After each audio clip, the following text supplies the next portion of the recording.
I'm not going to go into the issues of methodological equivalency and value between experimental and quasi-experimental and other forms of evidence because it's not my area of expertise.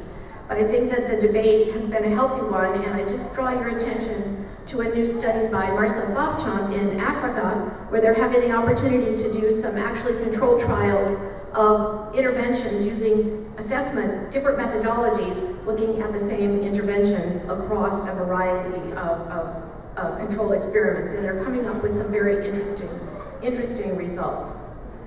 So, it seems to me that in this environment of rapid change, real acceptance of the value of evidence-based learning, the integration between policy analysis, resource management, and program evaluation, at least I've never heard that before in my lifetime of experience, and DUG, performance management, is going to become important in quality improvement and making decisions in this time of scarce resources. We all know that we have to find a way to get more fully engaged. We have to get more fully engaged as researchers and as academics in our own organization. Institutions are very important. I think this institution probably has a comparative advantage that other professional organizations aren't going to have in moving forward in this complicated policy environment that we're in. And the first one that they have is that we're probably the most interdisciplinary scope of any professional organization I know of. AEA might be 18,000 people strong, but they have one policy focus. The complexity of the problems that we have require us to have a breadth of perspectives that we have at the APPAM organization. The other thing that we have is we have an institution that's been designed by practitioners and by policymakers. It's got a set of bylaws, it's got a set of rules and practices that we've had for 33 years. It works. It works that practitioners and policymakers and decision makers sit at the table at the same time and make decisions about how this organization is going to work. Why am I focusing on this? Because I think the strength of institutions to cope with this kind of change is really important, and we need to value the fact that we have this incredibly strong association. We have a research conference that's the envy of the world. This conference has grown to 3,000 people, I believe. No, to 15,000. 1,500 people from the 300 that we used to have, Eric, I think, somewhere around that. But it's the only conference I know where 70% of the people who come get to participate in the conference. AEA is 10,000 people, 18,000 people. They have 250 sessions, or 500 sessions. We're 2,000 people and we have 250 sessions. So the level of participation, institutional design of policy and practitioners, and the level of participation allows us to address these issues of policy relevance in a very important way. The other advantage that we have, and I wish someone would write a book, because this is what I think is going to be important, is we have a range of experience in topical policy expertise that we need to build cumulatively. How long did it take to build that evidence-based study for welfare? 20 years? We've got it. We have it in this organization on a wide variety of policy areas: aging, child policy, education. We need to make sure that we take the time institutionally to build that body of evidence that's going to be so important as these trade-offs between policy programs and other programs in society emerge. Just remember, we're not a very big part of the budget. We have a very supportive president, but we don't want to eat each other in these trade-offs between programs. So we need to be concerned to marshal the evidence now, not wait until decisions are being made, to think about how we can do it now.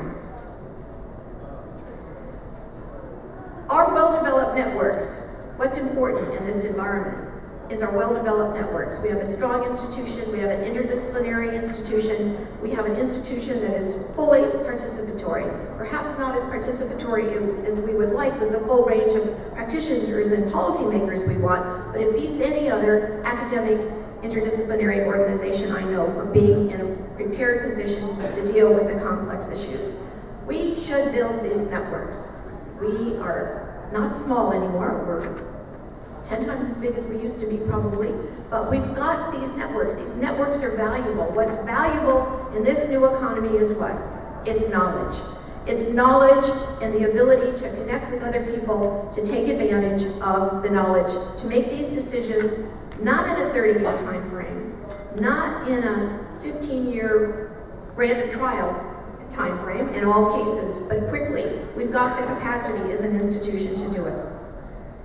And why do I say that? Because, oh, I can't forget Maureen. We do have the journal. We have a very outstanding academic journal, and the reason I'm mentioning it is how many other academic journals of the quality that we have do we know that produces the variety of policy topics and the depth of methodology that we produce in JPAN. If you want to have a focus on interdisciplinary complex problems, we have an important vehicle for doing that.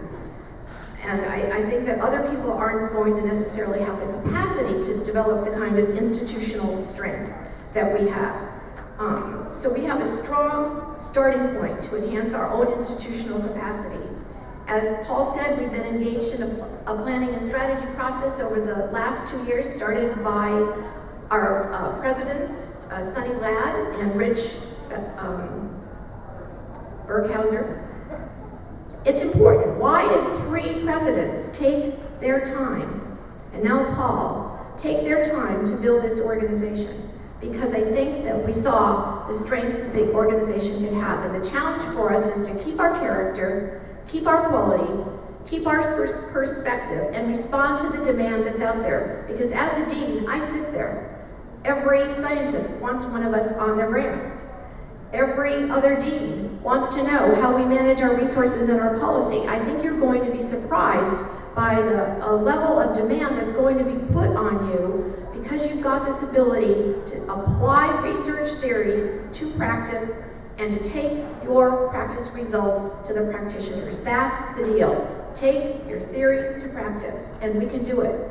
We have the infrastructure to do it, and we have the passion to do it, and now we just have to make sure that we have the infrastructure to move forward to do this. And our new planning process, I think, does that. I think we have some choices about how we do this. We can build on our current strengths that we have with our journal and with our conferences we've been doing and Paul plans to do. We can grow by adding networks. We can ask PMRA to be part of what we're doing. We can look around and find child policy organizations that could strengthen us without necessarily having to change the character of the institution, but add the breadth that we need to address some of these policy problems. So I think we need to be bold and innovative. It's your organization. We have grown enormously. We've had a 25% growth in our organization in the last 3 years. That's not, on average, it's not insubstantial to have that kind of it's a lot of growth in a professional organization. Eric, once we took the constraints off the hotel room, we just got the demand. It's been amazing, but I think it's going to even be there more. So, as I said, Paul Decker's moved hard and fast to make sure that we build on our policy strengths in topical policy areas, that we have this strong range of methods.